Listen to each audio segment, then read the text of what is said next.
Hello and welcome to English Country Life and welcome to the workshop. We're in an old building. Please forgive the creaks and rattles and groans as the roof moves around and the rumblings as the tractors go by and mess the sound of the video up. I'm sorry, it's just how we live.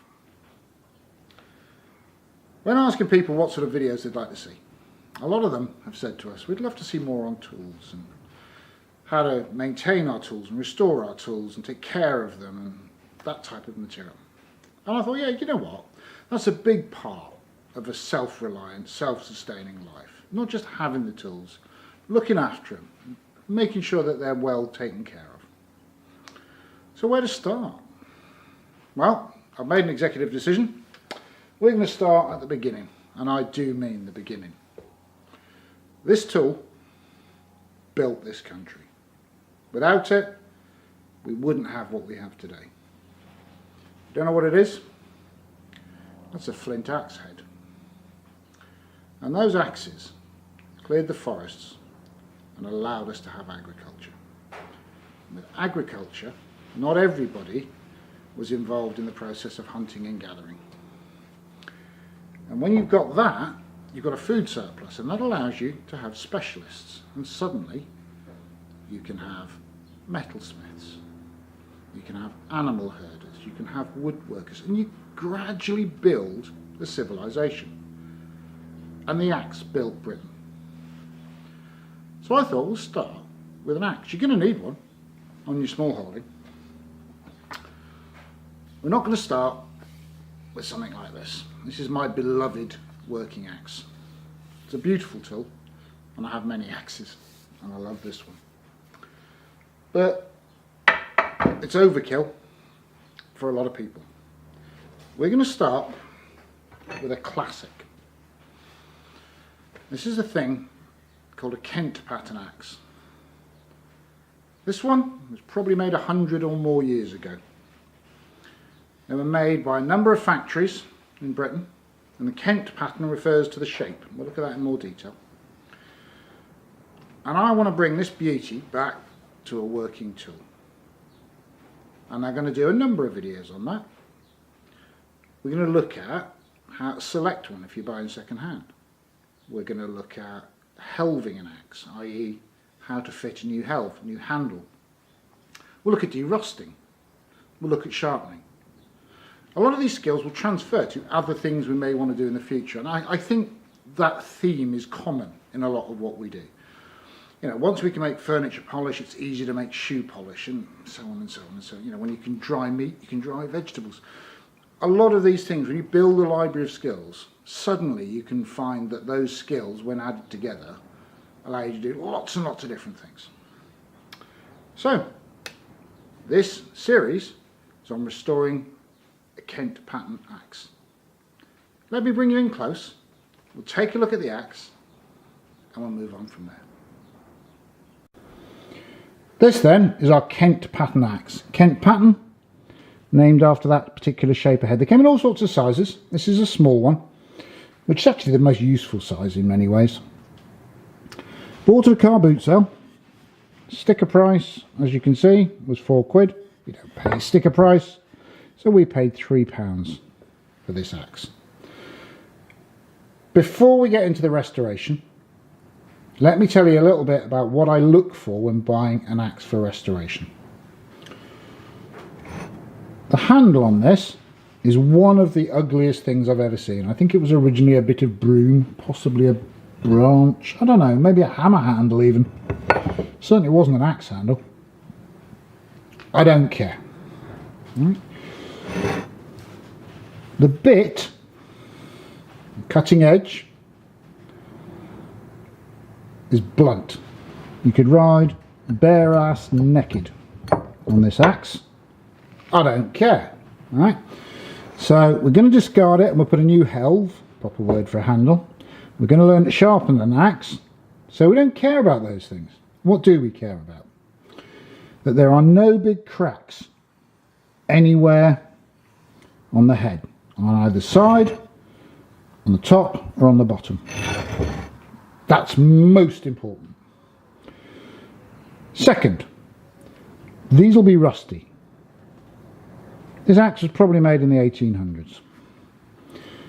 What you don't want though is one that is heavily pitted so that the surface is like the craters on the moon.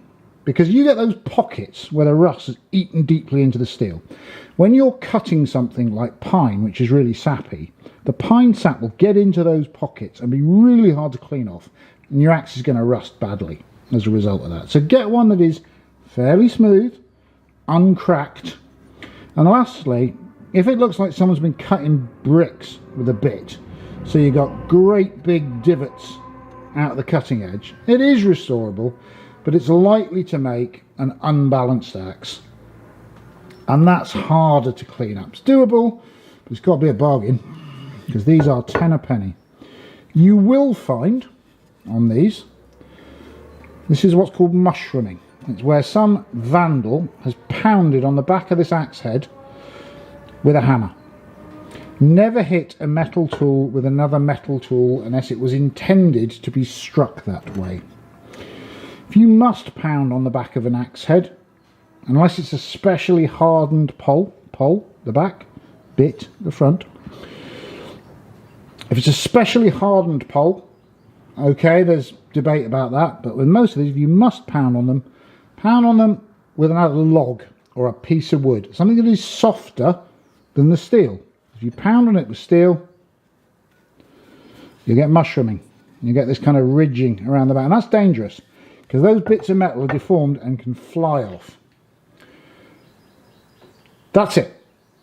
Quick heads up in axe terminology. So helve, head, on the head, the bit and the pole and the eye.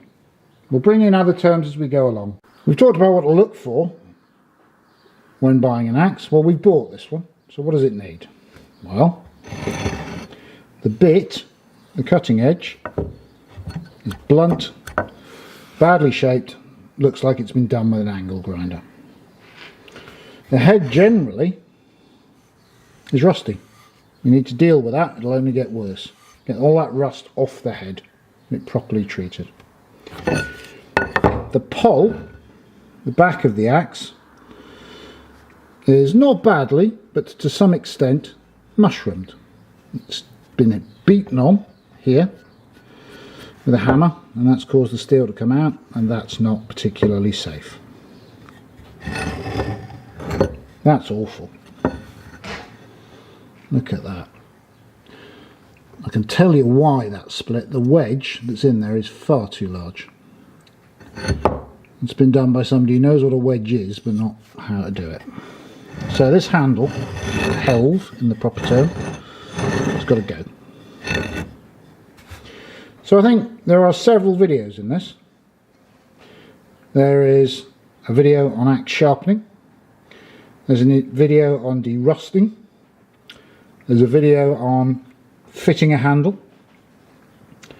And in this video, what I am going to do is show you how to remove a handle safely and properly. And we may, if we have time, get to grinding off the mushrooming. Give us a nice clean workpiece to go with further. This vise is how I work on axes. It's a tiny, relatively, carpenter's vise. So it has wooden blocks inside the jaws, as all good carpenter's vices should, because if you clamp wood with metal, you damage the wood. What I've done with this one is also lined the jaws with some thick leather that I had lying around offcuts. And what that means is there's no possibility of damaging a workpiece by over clamping, because the leather just grips and deforms around whatever you're working on. So that's how we're going to hold it steady.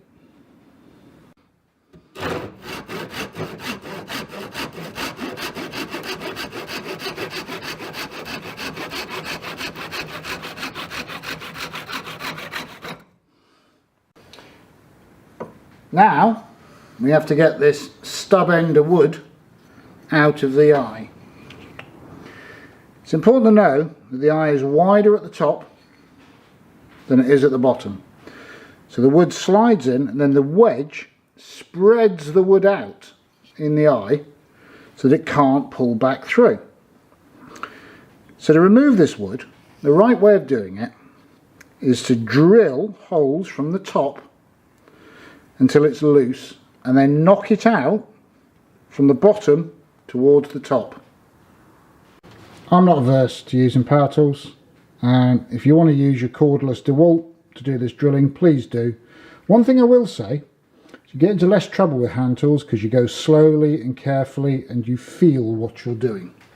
So I'm going to use a bit and a brace to remove this wood.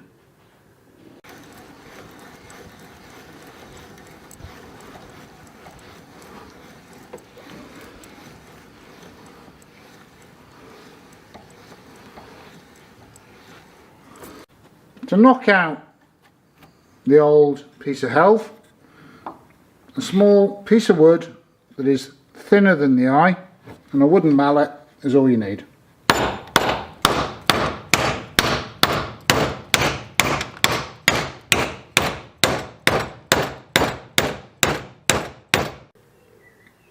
We've sawn off the old handle, drilled out the stub, tapped it out from the bottom to the top. The eye, not massively deformed in any way, and usually pounding out old handles is what damages the eye on these things, because someone does it with a metal hammer, not a wooden drift like we did. I use a wooden carpenter's mallet, a bit of kindling wood, and just knock out the old handle stub with that. But we can work with what we've got. We now need to get this mushrooming off the pole, and for that a great big Sheffield engineer's file. I got the same car boot on a different day. It was rusty, it had no handle, and it cost £1.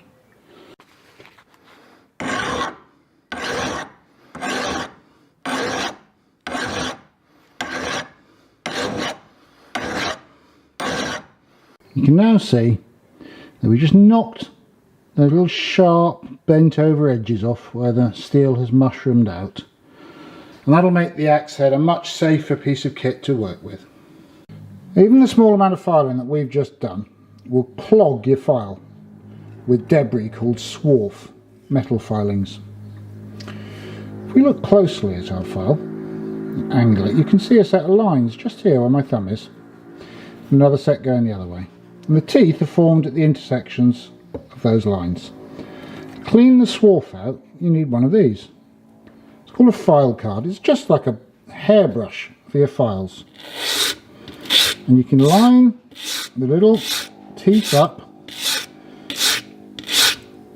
with the teeth of your file and brush out that swarf, and it makes your file so much more effective. If you're going to file, get a file card. Well, that's a really solid start, I think. We've covered the proper way to remove a damaged axe handle, sawing it off, drilling it through, tapping it out from bottom to top in order that it goes with the spread of the eye. And we've looked at removing the mushrooming with a file from the back of the pole and how to maintain our files with a file card. I think that's enough for one episode. Future episodes will cover the derusting process, how to profile, i.e. get the right shape on the bit, and how to hang, i.e. put a new helve into that eye. I hope that's going to be interesting for you. Please, if you would, let us know in the comments if this is the things you want to see. Give us a thumbs up or a thumbs down, whichever you think is appropriate, and subscribe to the channel for more videos like this. It's been great seeing you again, and we hope to see you soon. You take care.